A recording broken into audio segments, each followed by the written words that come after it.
માનનીય deputy CM સાહેબ, માનનીય ડીજીપી સાહેબના નિર્દેશ અનુસાર અને માનનીય નાયબ પોલીસ મહાનિરીક્ષક શ્રી રાજકોટ વિભાગના માર્ગદર્શન હેઠળ જો ઓપરેશન મ્યુલ હન્ટ અંતર્ગત જે રાજકોટ ગ્રામ્ય જિલ્લામાં જે તપાસ ચાલુ છે એમાં ઓલરેડી 19 એમાં 1500 કરોડ જેટલું જે ટ્રાન્ઝેક્શન છે એ ઓલરેડી આ તમામ અકાઉન્ટ્સમાં ટ્રેસ કરેલો હતો અને આમાં અમુક આરોપીઓને અટક કરીને હાલ જ્યુડિશિયલ કસ્ટડીમાં છે.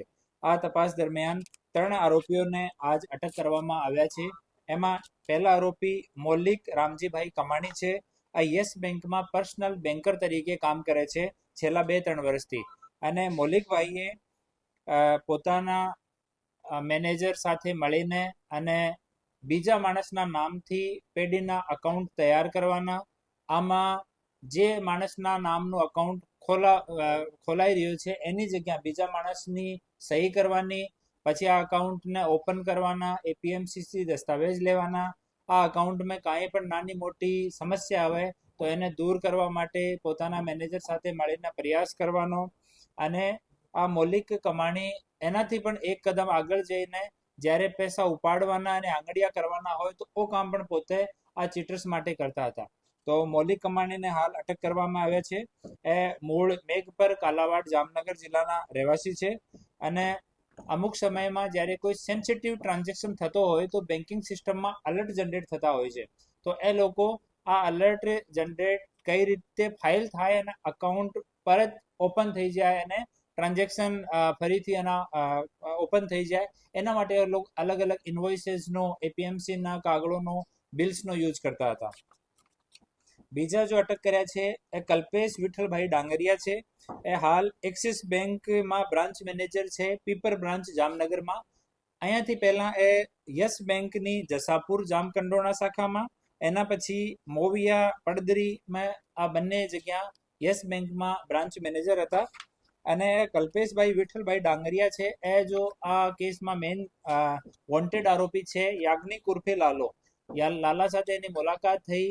લાલો એની મુલાકાત ઋષિત રેણી સાથે કરાઈ. એ લોકો નવા જ્યારે એકાઉન્ટ પેઢીના ખોલતા હતા ત્યારે લોકો બીજા સ્ટાફને ત્યાં મોકલીને સહી કઈ રીતે કરવાની છે, કઈ રીતે જો સિસ્ટમેટિક વેરિફિકેશન છે એને બાયપાસ કરવાનું, આમાં એ લોકો મદદ કરતા હતા.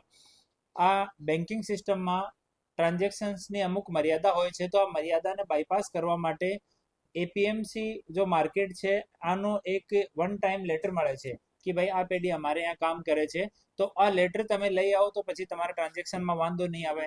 આ પણ સલાહ એ કલ્પેશ ડાંગરિયાએ એ ચીટર્સને આપી હતી.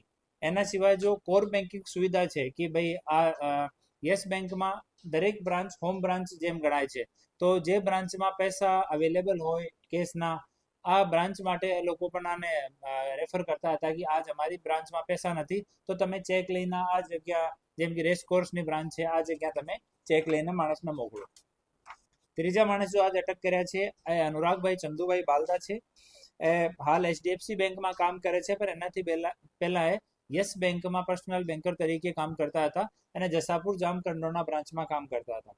અનુરાગભાઈ બાલદાએ ઋષિત રેણીની સામે બેસીને ગોંડલમાં ફોર્મ ભરવામાં આવ્યો અને આ ફોર્મ નરેન્દ્ર નામના વ્યક્તિનો અકાઉન્ટ ખોલવામાં આવ્યો, પણ એની જગ્યા નરેન્દ્રની જગ્યા આ ઋષિત રેણીએ સહી કરી હતી.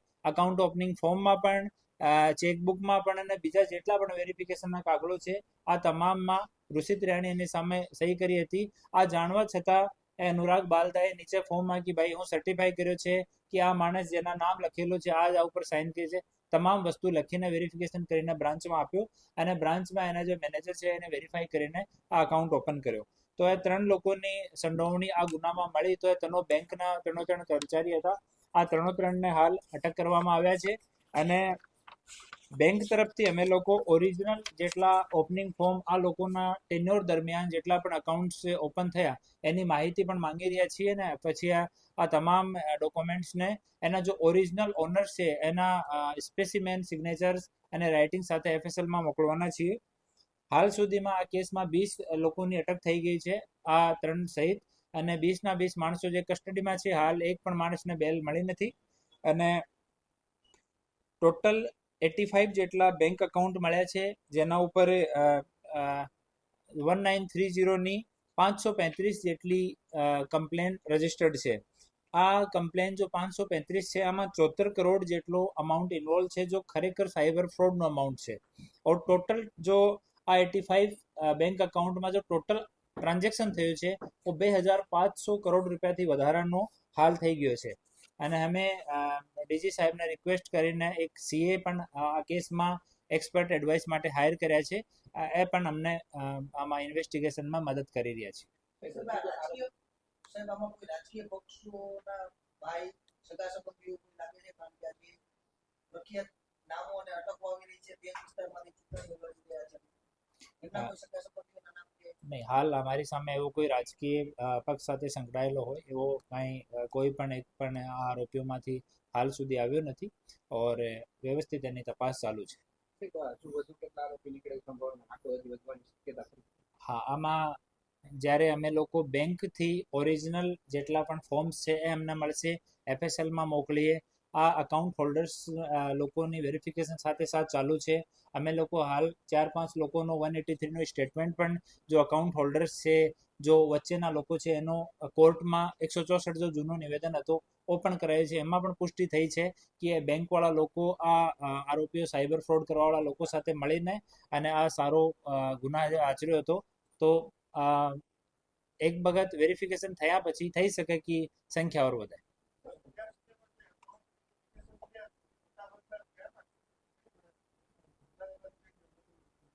અકાઉન્ટ્સ આપણે અહીંયા નહીં છે, મોસ્ટલી તો રાજકોટ અને આજુબાજુના છે. અકાઉન્ટ હોલ્ડર્સ ઓર અકાઉન્ટને જો ઓપરેટ કરવા વાળા લોકો છે તો આપણે રાજકોટ જિલ્લાના અને આજુબાજુના લોકો છે.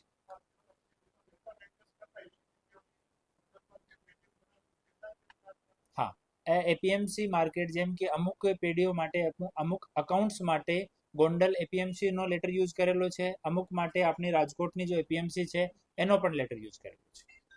અને આ મેનેજર સાહેબ જો છે આ એના દિમાગની આ હતી કે ભાઈ તમારે એપીએમસી નો લેટર જે મળી જાય તો પછી આ ટ્રાન્ઝેક્શનમાં તમને વાંધો નહીં આવે. રાજકોટની એપીએમસી ની કેટલી પેઢીઓ છે?